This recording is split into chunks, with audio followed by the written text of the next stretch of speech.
Ghost uslugi o'zi nima va uni qanday ochish kerak? Ko'pchilik aka-ukalarimiz mana shu singlisi orqasidan ham janjal qilib turib, ochratlar bo'lib to'palang bo'lib yotibdi. Tojikiston, Qirg'iziston, O'zbekistonga odaman. Bu hamma iplos mashmashalarning orqasida sim kartani подтверждение qilish turibdi. Sim kartalarni qanday подтвердить qilish kerak? Sim kartalarning hammasi blok bo'ladimi 30-iyundan keyin? Dokument yo'q aka-ukalarimiz qanday sim karta ishlatadi bundan buyog'iga? Assalomu alaykum do'stlar, yaxshimisizlar? Charchamayapsizlarmi? Qora ko'zlarim, sizlar bilan har doimgidek men Doniyor, siz Doniyor Fayz kanaldasiz. Do'stlar, eshitdinglar, ko'pchilik aka-ukalarimiz bizga murojaat qilyapti. Aka, Ghost uslugini qanday ochsam bo'ladi deb. Keling, hammasini shundan boshlaylik. Sim kartani подтвердить qilish uchun birinchi o'rinda Ghost uslugi ochishingiz kerak. Undan keyin bankka borasiz. Xot Sberbank bo'lsin, xot Tinkoff bo'lsin, qo'lingizda ishlatadigan kartangizni bankiga borasiz. Men biometriyadan o'tmoqchiman deysiz. Biometriyadan o'tasiz. Undan keyin esa o'sha sim kart olgan ofisingizga Beeline, MTS, Megafon, Tele2 va farqi yo'q. Borasida men подтвердить qilmoqchiman desalaringiz, o'sha Ghost uslugi ochilgan bo'lsa, biometriyadan o'tgan bo'lsalaringiz подтвердить qiladi va bemalol qo'rqmasdan ishlataverasizlar.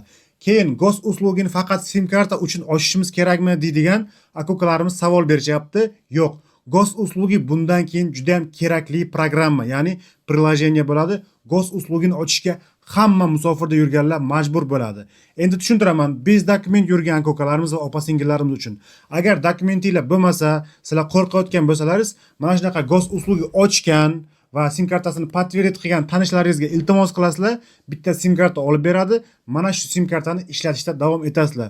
Bundan keyin pasportsiz, ya'ni bez pasport, noqonuniy olingan sim kartalar hammasi blok bo'lib boraveradi, birin-ketin 30-iyungacha deyilgan, lekin 30-iyun kuni hammanikini bir barakayiga sim kartasini blok qilmaydi degan umiddaman. Shunaqa fikr bor. Meni shaxsiy fikrim bu.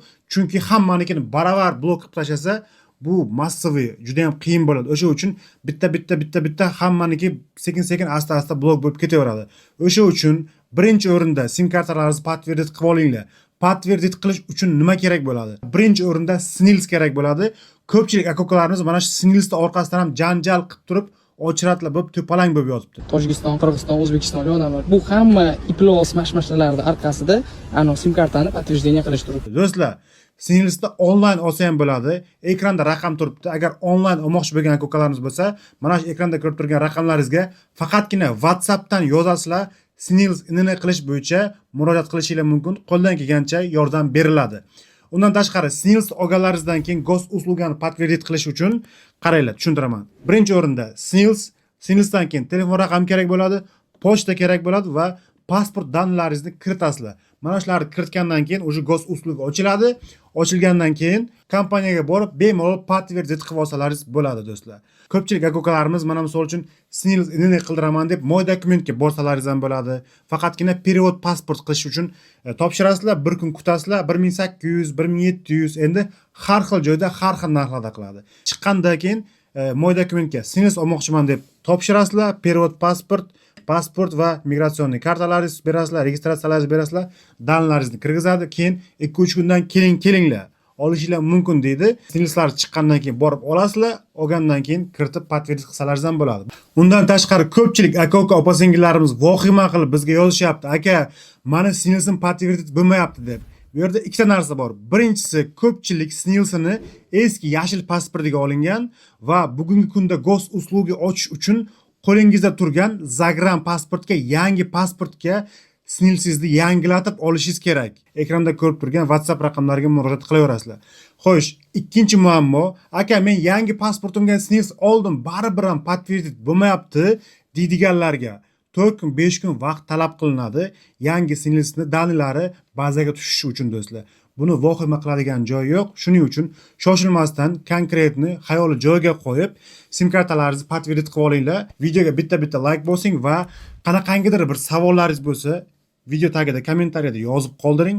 Keyingi video roliklarimizda biz обязательно sizni savollaringizga javob berib turib video rolik chiqaramiz. Videoni qo'llab-quvvatlash esingizdan chiqmasin. Kanalimga yangi kirgan bo'lsangiz, albatta obuna bo'lib qo'ying. Sizlar bilan har doimgidek men Doniyor Fayz bo'ldim. Kelgusi video roliklarda ko'rishguncha salomat bo'ling. Rossiyada yurgan yurtdoshlarimizga ajoyib imkoniyat. Har bir soatda peshona ter bilan topgan pullaringizni tejab qolishini xohlaysizmi? Yurtingizga qulay kurslarda pul yuborishni-chi? Unda Mir privilegiya ilovasini hoziroq yuklab oling va pul yuborishni eng qulay yo'lini tanlang. Mir privilegiya ilovasining afzalligi shundaki, u sizga nafaqat Rossiya rubli pasayishiga, balki boshqa banklardan ham ko'ra ancha qulay kursni taqdim etadi. Pastdagi havola orqali yoki Play Market va App Store'dan Mir privilegiya ilovasini yuklab oling va Use promokodini ishlating. Use promokodini ishlatsangiz, yuborgan summangizga qarab 1000 rubldan 2000 rublgacha tejab qolishingiz mumkin. Use promokodidan foydalaning va pulingizni tejang.